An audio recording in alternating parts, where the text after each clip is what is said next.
now, ladies and gentlemen, he can be crowned as the King of East Africa. All the way from Burundi. Please make some noise for Kidu.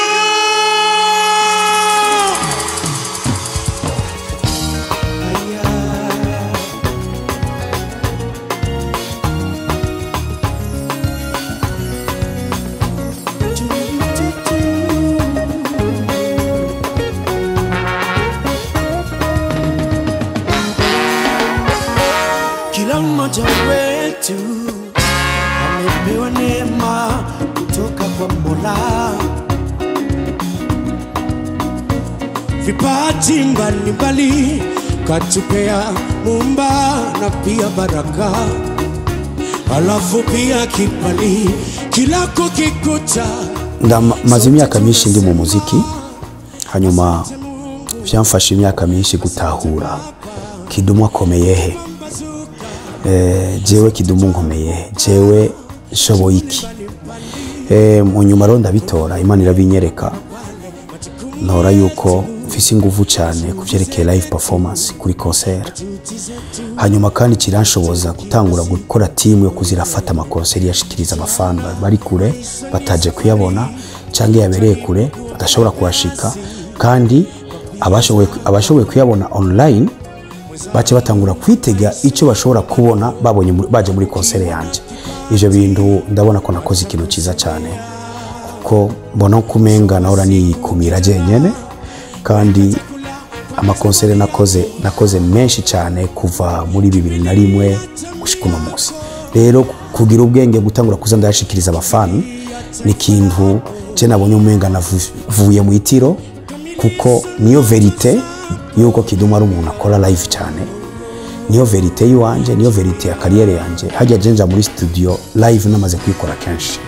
Rero muri 2018 icyo kintu kabisa jenzo gishingira indahe, niho nerekanye byinshi, niho nakoze byinshi, niho nagiye mu ngendo nyinshi, niho ni Nairobi nakoze kenshi cyane gusumbya ko nahora ngora.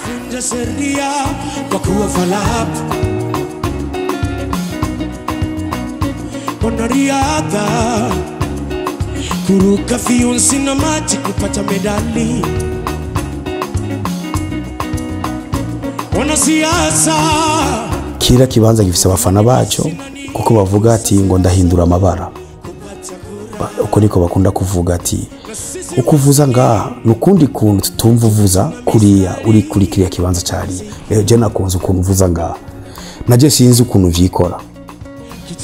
vyikora, ndahindagurika.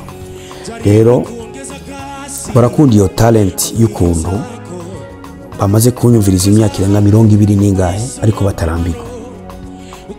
Si kuvuga ngo ndakompoza buri joro, oya, baravuga ati n'umuziki wawuvuza umuntu akawugusaba kandi usubire mu cyuhinduka mu kanya, ntituzi uko ubihindura, ntituzi ko ari ujya avuza gitari cyangwa ati turumva ukuntu uvuza urahindagura, kandi umuntu akumva ugumu udutwara ahandi hantu.